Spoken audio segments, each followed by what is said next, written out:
In the annals of Westeros, there are names that echo like thunder. Names that burn across centuries, spoken with awe, fear, and reverence. Among them, none shine brighter nor darker than House Targaryen. Forged in fire, bound by dragons, theirs is a legacy of triumph and tragedy. Today, we tell their story, the rise, the glory, and the ruin of the Dragon Lords of Westeros. Welcome, lords and ladies, to the history of House Targaryen. They were not of Westeros. Their roots lay far across the sea, in the fabled land of Valyria. For thousands of years, Valyria was the heart of a mighty empire, an empire built on blood, sorcery, and above all, dragons. With their scaled beasts, the Valyrians carved dominion over much of the known world. Armies burned before them, kingdoms bowed, and cities turned to ash. The Targaryens were but one among the many noble houses of Valyria, not the most powerful, nor the richest. Yet fate had marked them. Where their kin sought glory in the freehold's endless wars, the Targaryens looked westward, to a lonely island standing against the waves of the narrow sea, Dragonstone. It was a prophecy, it is said, that drew them there. Daenerys the Dreamer, daughter of Lord Aegon Targaryen, foresaw the doom, the cataclysm that would engulf Valyria in fire and death. Heeding his daughter's vision, Aegon abandoned the splendor of Valyria, sailing his house, his people, and his dragons to Westeros. Many called him a fool. Yet when the doom came, raining destruction upon Valyria and shattering its empire in a single day, House Targaryen endured. Alone of the Dragon Lords, they had survived. On Dragonstone they ruled, isolated yet powerful, with their dragons sleeping in the volcano's warm heart.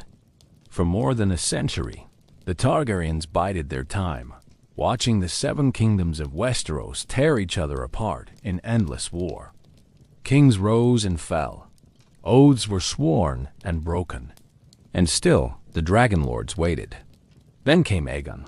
Aegon, who would be called the Conqueror. With his sisters Visenya and Rhaenys at his side, and with their dragons Balerion, Vhagar, and Meraxes, he looked upon the fractured land of Westeros and saw a kingdom waiting to be forged. In the year 02 BC, Aegon Targaryen set foot upon the shores of Westeros. He did not come as a guest, nor as a raider. He came as a conqueror. The lords of the seven kingdoms laughed at him. They had their swords, their spears, their armies of thousands. What was one man with two sisters and a handful of followers? But they had not reckoned with dragons. At Harrenhal, the mighty fortress of Harren the Black, Aegon unleashed Balerion the Black Dread. The castle's great towers, thought unassailable, melted like wax as dragonfire swept over them. Men screamed, stone cracked, and Harren himself was burned alive within his own walls. From that day, all knew. No castle could stand against the dragon. One by one, the kingdoms fell. The Storm King, proud Argilac, was slain in battle. The Reach and the Rock bent the knee after their armies burned on the field of fire, where tens of thousands perished beneath dragonflame. Only Dorne defied him, retreating to the sands and striking from the shadows where dragons could not easily follow. Yet even their defiance could not undo what Aegon had wrought. In just 2 years, the seven kingdoms became one. From the Iron Islands to the Vale, from the frozen north to the golden fields of the Reach, all bowed to the Iron Throne. The great seat forged from the swords of Aegon's vanquished foes, fused together by dragonfire. Thus began the Targaryen dynasty. For nearly 3 centuries, they ruled the realm of men. Their dragons were the pillars of their power, symbols of might and terror unmatched. Kings and queens came and went, some wise, some cruel, but all bearing the blood of the dragon. Visenya, stern and unyielding, birthed the line that would give rise to Maegor the Cruel, a tyrant whose reign stained the throne with blood. Rhaenys, gentle and beloved, gave her line to Aenys, a king ill-suited for the burdens of rule. Yet through war and strife, through rebellion and betrayal, the Targaryens endured. They built King's Landing upon the mouth of the Blackwater Rush, a city of sprawl and splendor. Crowned by the Red Keep, they founded traditions and laws, binding together the lords of the realm beneath their dragon shadow. And always, above the city, the Iron Throne loomed a grim reminder of conquest, a seat meant not for comfort, but for command. But even dragons cannot burn forever. The Targaryen dynasty stood as the unshakable pillar of Westeros, its kings enthroned by fire and blood. Yet from the very heart of that dynasty came its greatest peril.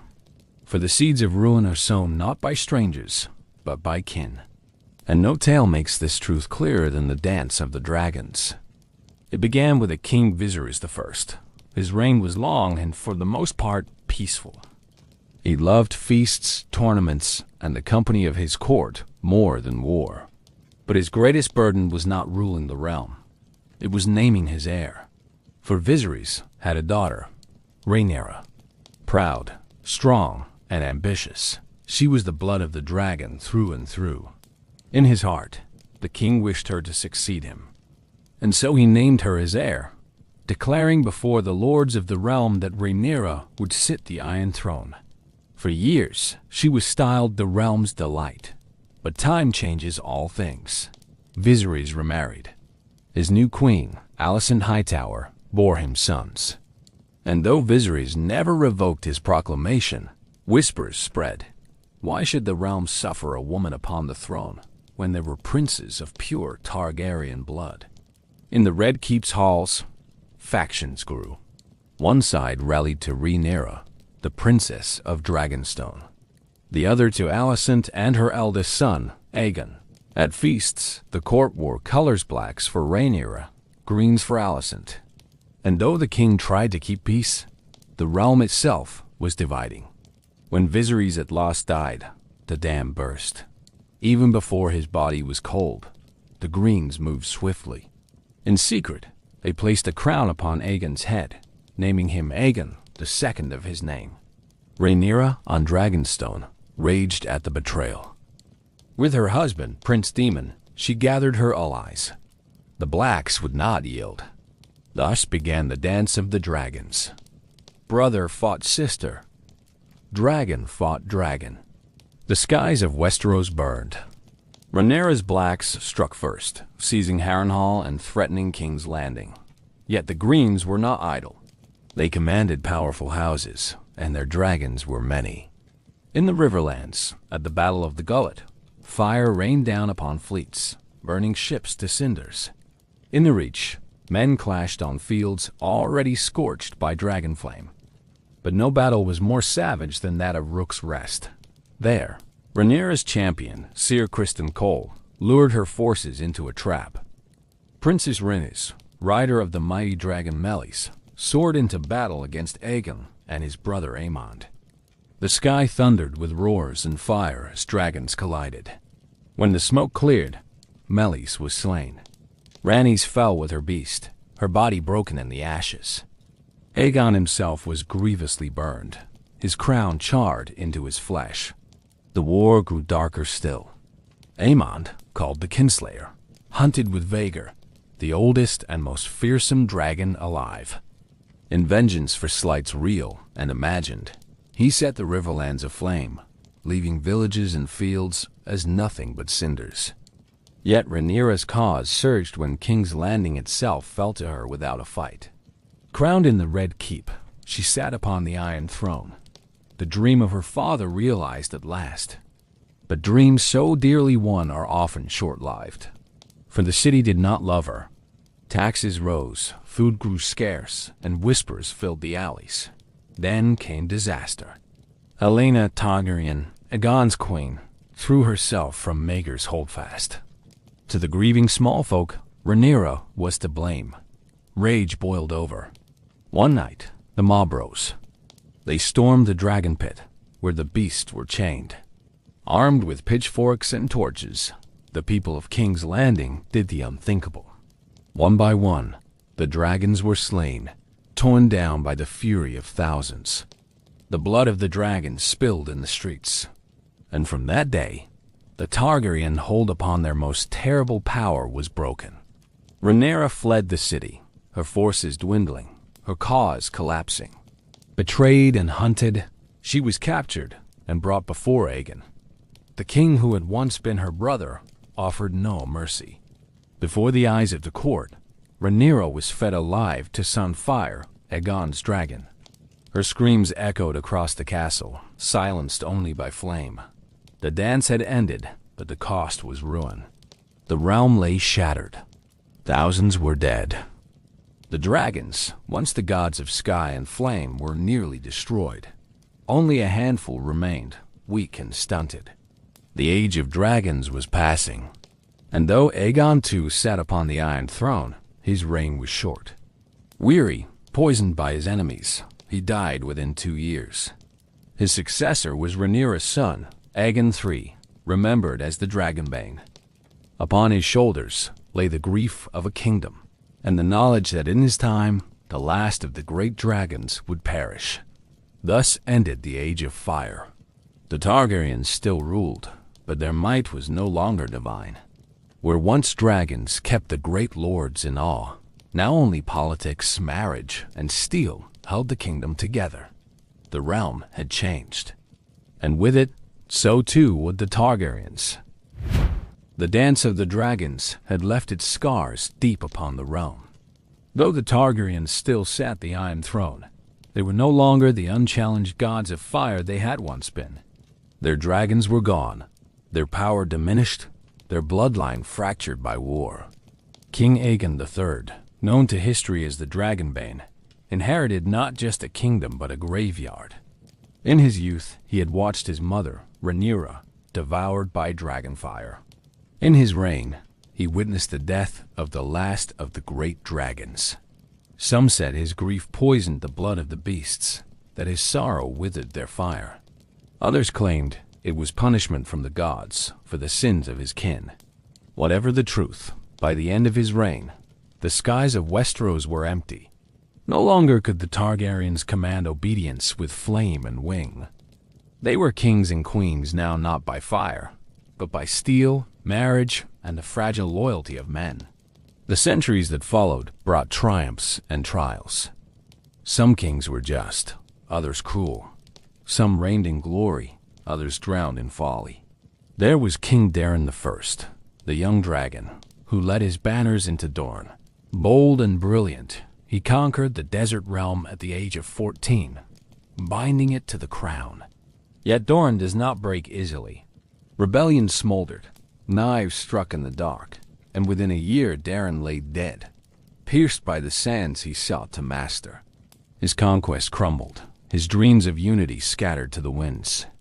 Then came King Baelor the Blessed, pious and gentle, who fasted until his body wasted and locked his sisters in towers for fear of sin. The faith of the Seven grew strong in his shadow, while the power of the crown weakened. The Iron Throne did not belong to gods, but to men, and men began to test it. The truest threat came not from foreign shores, but from the Targaryens themselves. For in the time of King Daenerys II, the blood of the dragon turned against itself once more.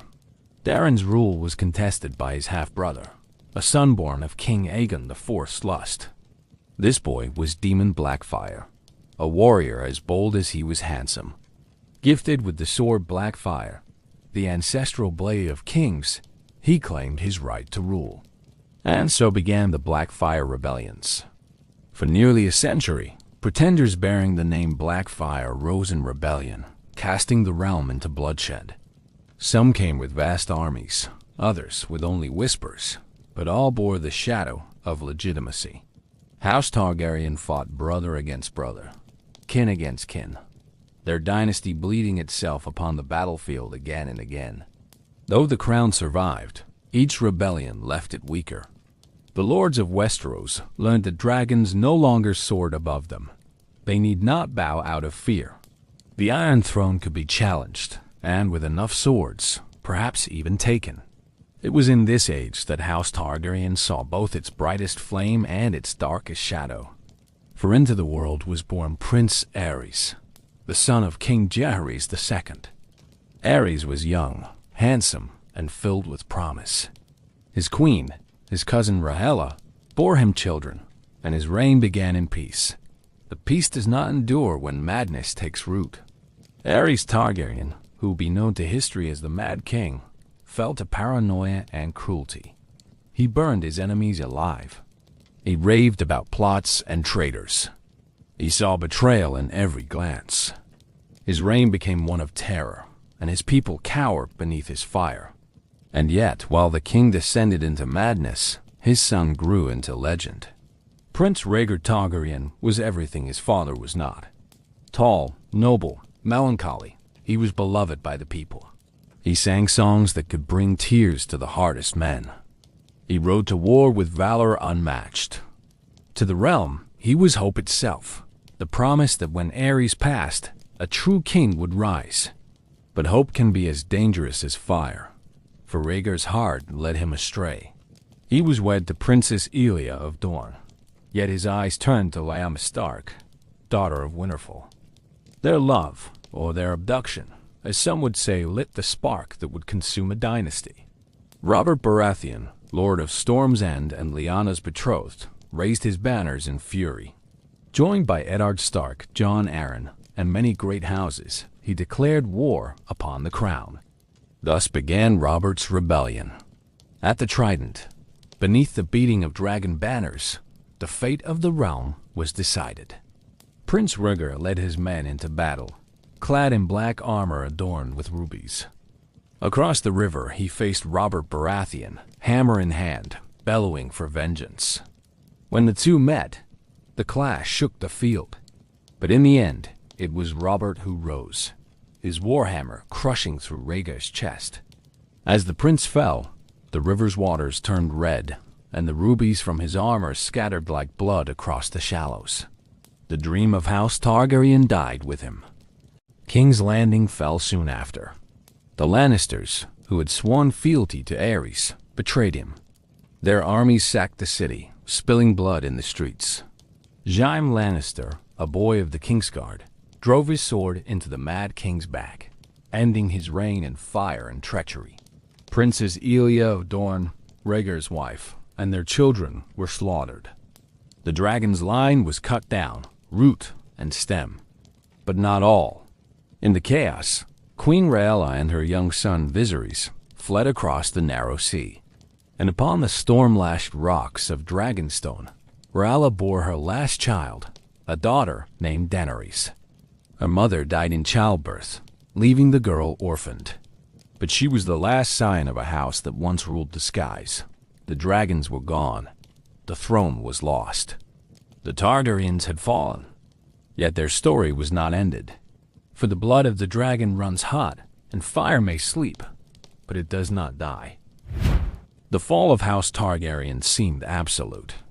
Their kings were dead, their castles lost, their banners torn down. The Iron Throne was no longer theirs. Robert Baratheon sat upon it, his hammer the symbol of victory over dragons. And yet across the narrow sea, a single ember smoldered. Viserys Targaryen, a boy turned exile, carried with him nothing but pride and bitterness. To him, Robert was an usurper, the Iron Throne stolen by oathbreakers and traitors. He told and retold the story of their downfall, each time sharpening it with hatred. To his young sister Daenerys, he spoke of fire and vengeance, of armies that would rise at their command, of dragons reborn. She was a girl in a foreign land, adrift among strangers, frightened of her brother's rages. Yet within her, though she did not yet know it, burned the true fire of her house. It was Viserys who sold her to Khal Drogo, the great horse lord of the Dothraki, in exchange for a promise of an army. Daenerys, a bride barely a woman, entered the world of fire and blood, not with the strength of dragons, but with fear. Yet fear can be the crucible of strength. In the endless grass seas of Essos, Daenerys was tested. She learned the ways of the Dothraki. She endured her brother's cruelty. And when at last Viserys demanded his crown of gold, it was not armies or oaths that delivered it, but justice. Khal Drogo poured molten gold upon his head, crowning him as he had wished.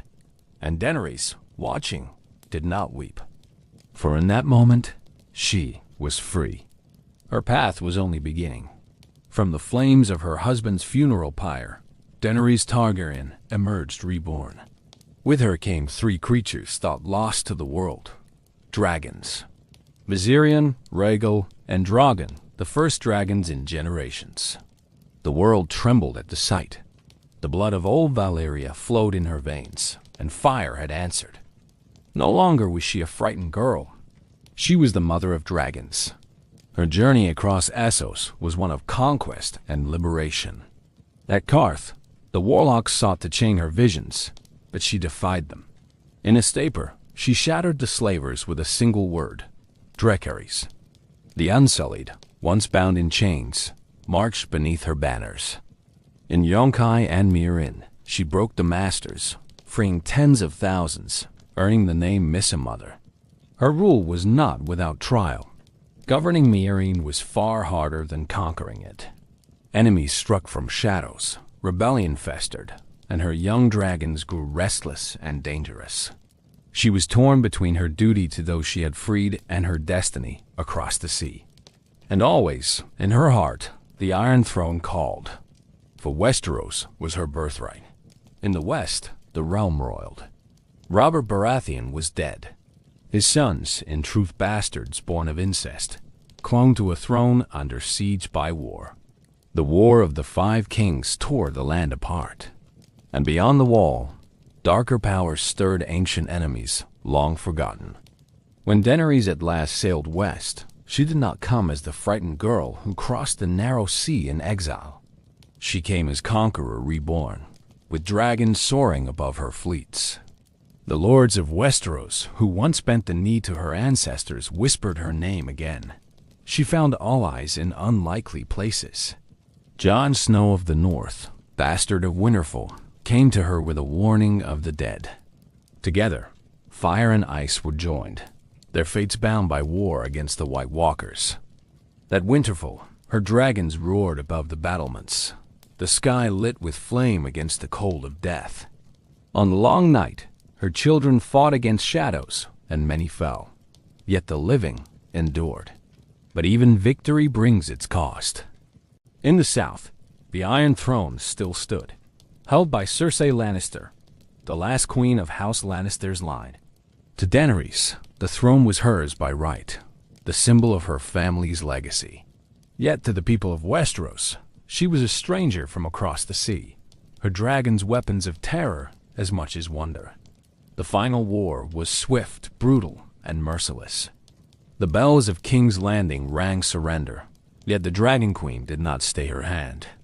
Upon Drogon's back, she unleashed fire upon the city, burning soldiers and innocents alike. The Red Keep crumbled, and the streets ran with ash and screams. Victory had come, but so had fear. A dream of breaking the wheel, of building a world without tyranny, was consumed by the very fire she commanded. The lords of Westeros looked upon her not as savior, but as tyrant reborn. And so it was that the one who loved her most delivered the final blow. Jon Snow, with sorrow in his heart, ended her life in the throne room of her ancestors. The last dragon fell, not in battle, but in betrayal born of love.